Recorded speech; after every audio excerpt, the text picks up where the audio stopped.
Welcome to my YouTube channel.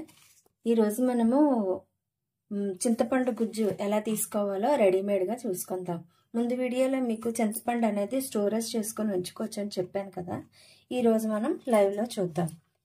ఇది half an hour ముందు నేను వేడి నీళ్ళలోనే 1/2 కేజీ చింతపండు తీసుకొని నానబెట్టి ఉంచుకున్నానండి. దాన్ని ఇప్పుడు మనం మిక్సీ చేసుకుందాం.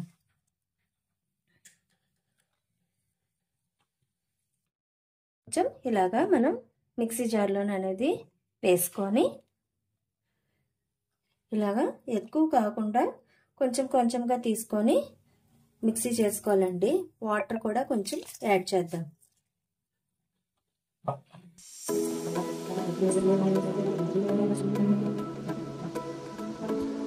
ఇప్పుడు ఇలాంటిది ఖాళీ బౌల్ ఒకటి తీసుకోవాలండి. అందులోని కన్నాలు తప్పి తీసుకోవాలి బౌల్. అందులోని మనం ఈ చింతపండు గుజ్జు అనేది వేసేసుకుందాం. నేను మిక్సీ చేసేటప్పుడు చింతపిక్కలు అవి లేకుండా చూసుకోవాలండి. నేనైతే చింతపిక్కలు అవి లేకుండా చూసుకున్నాను. మీరు కూడా మిక్సీ చేసుకునేటప్పుడు పిక్కలు లేకుండా చూసుకోండి. కొంచెం కొంచెంగా వాటర్ వేసుకుంటూ ఉంటే కిందకి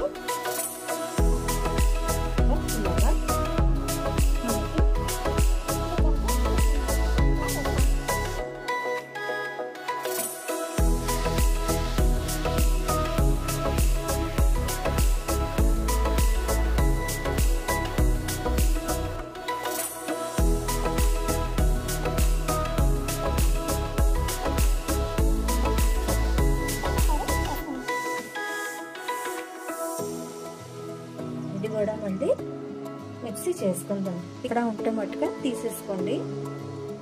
లేదా అంటే దీంట్లోనే తిప్పేటప్పుడు గుజ్జు తీసినప్పుడైనా సరే ఆఖరిని మీకు మిగిలిపోతుంది.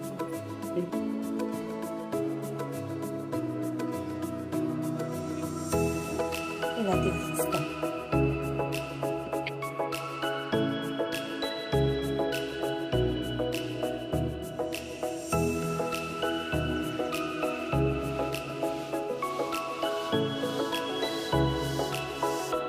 స్టోరేజ్ చేసుకోవడం వల్ల మనకి చింతపండు అనేది కూడా వేస్ట్ అవ్వకుండా ఉంటుందండి. ఇది చేసుకొని ఉంచుకుంటే ఫ్రిడ్జ్లో పెట్టి 1 మంత్ వరకు స్టోరేజ్ ఉంటుంది.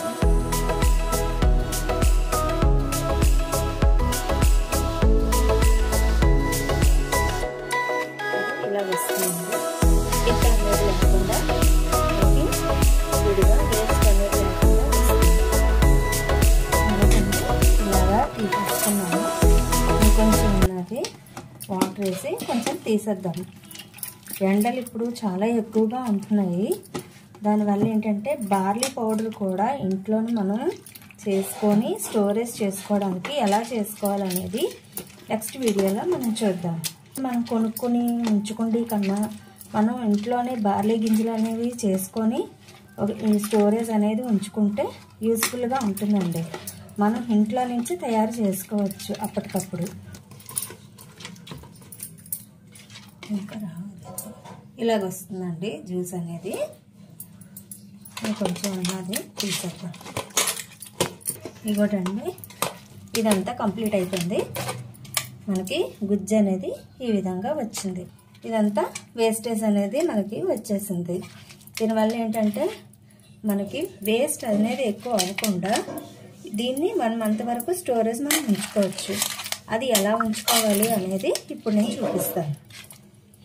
ఇప్పుడు ఈ వేస్ట్ అనేది ఉన్నది కదండి, ఈ వేస్ట్ని కూడా మనం ఉపయోగించుకోవచ్చు. ఎలాగంటే దేవుడి సామాన్లు కానీ ఇత్తడి రాగి అనే సామాన్లు అటువంటివి మనం దీంతో పాటు తోముకుంటే తెల్లగా వస్తాయి. ఇది కూడా మనకి ఉపయోగకరంగానే ఉంటుంది. ఇప్పుడు మనం ఒక గిన్నె పెట్టుకున్నానండి. అందులోని తడి లేకుండా చూసి కొంచెం ఆయిల్ వేద్దాం. వేసాక కొంచెం అప్పుడు ఈ చింతపండు అనేది ఇందులోకి వేయాలి. మనకి 50% అనేది పని అయ్యింది. ఇంకొక 50% ఉన్నదండి. అది కూడా కంప్లీట్ అయితే ఇది స్టోరేజ్ చేసుకోవడానికి మనకి చల్లారాక ఏదైనా బౌల్లో తీసుకొని స్టోరేజ్ చేసుకోవడమే. ఆయిల్ అనేది ఈ చిన్న గరిటతోటి 3 స్పూన్స్ వేసుకున్నానండి. ఇప్పుడు హీట్ ఎక్కింది. ఇప్పుడు మనము ఇది వేసేసుకుందాం. చింతపండు ఇప్పుడు తీసాం కదా, అది ఇందులో వేసేసుకుందాం.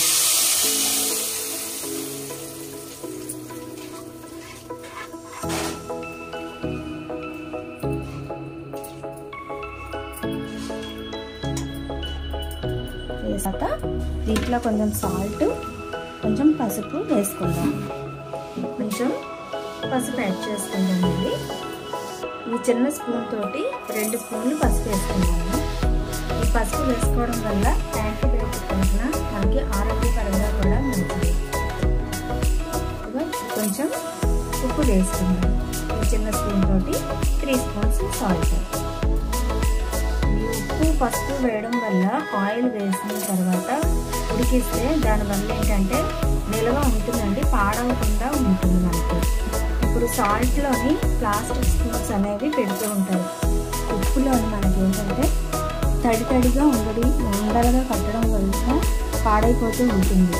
ఈ చెక్క స్పూన్స్ అనేవి వాడితే, ఈ వుడ్ స్పూన్స్ వాడడం వల్ల ఏంటంటే సాల్ట్ అనేది మనకి పాడవకుండా ఇలాగా పొడిపొడిలాడుతూ ఉంటుంది, తప్పకుండా పొడిపొడిలాడుతూ ఉంటుంది.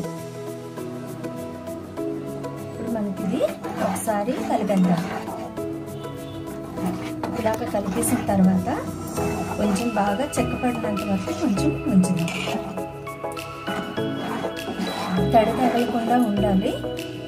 ఆయిల్ తోటి ఉడికిస్తున్నాం కనుక చల్లారేక ఏదైనా డబ్బాలో స్టోరేజ్ చేసుకొని ఉంచుకుంటే 1 మంత్ వరకు మనకి స్టోరేజ్ ఉంటుంది.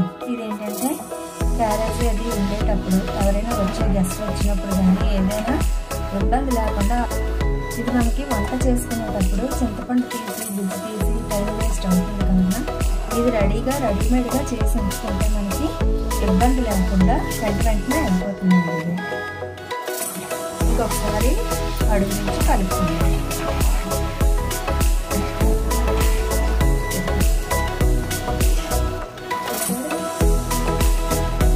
కొంచెం దగ్గరగా పడితే అయిపోతుంది.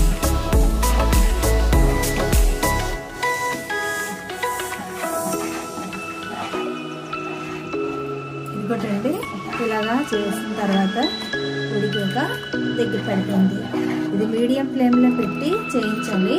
హైలో పెట్టారని అంటే మాడిపోయినట్టుకెళ్ళి బాగా సమంగా రాదు, అంటేస్తుంది. అందుకు మీడియం ఫ్లేమ్లోనే పెట్టి మీరు చేసుకోండి.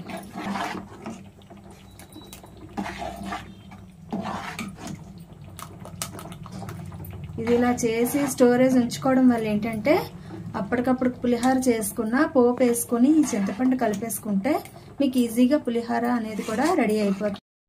ఇదిగోటండి, ఇప్పుడు ఇలాగా రెడీ అయిపోయింది.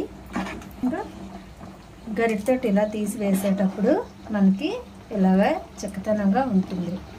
ఇలా అయిపోయిన తర్వాత మనకి చల్లారాక ఇంకా చిక్కదనం వస్తుందండి. అప్పుడు ఏదైనా ప్లాస్టిక్ కంటైనర్లోకి తీసి స్టోరేజ్ చేసుకొని ఫ్రిడ్జ్లో పెట్టుకుంటే మీకు 1 మంత్ దాకా స్టోరేజ్ ఉంటుంది. ఇదిగోటండి, ఇందాకల మనం చేసుకున్న చింతపండు జ్యూసు ఇలాగా చల్లారాక చిక్కపడింది. దీనిని ఒక ప్లాస్టిక్ కంటైనర్లోని స్టోరేజ్ చేసుకుని ఫ్రిడ్జ్లో పెట్టుకుంటే 1 మంత్ వరకు స్టోరేజ్ ఉంటుంది. ఇది రెడీమేడ్గా చేసుకునేదండి. రసం పెట్టుకున్నా, సాంబార్ పెట్టుకున్నా, పులిహోర చేసుకున్నా, పచ్చళ్ళకైనా దేనికైనా సరే అప్పటికప్పుడు ఇబ్బంది పడకుండా మనం ఇది స్టోరేజ్ చేసుకోవడం వల్ల దీనివల్ల యూజ్ ఉంటుందండి.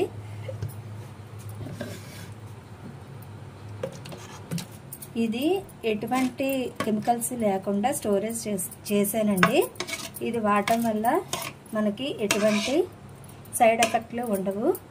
ఇది కనుక మీకు నచ్చినట్టయితే లైక్ చేసి, సబ్స్క్రైబ్ చేసి, షేర్ చేయండి. Thank you for watching.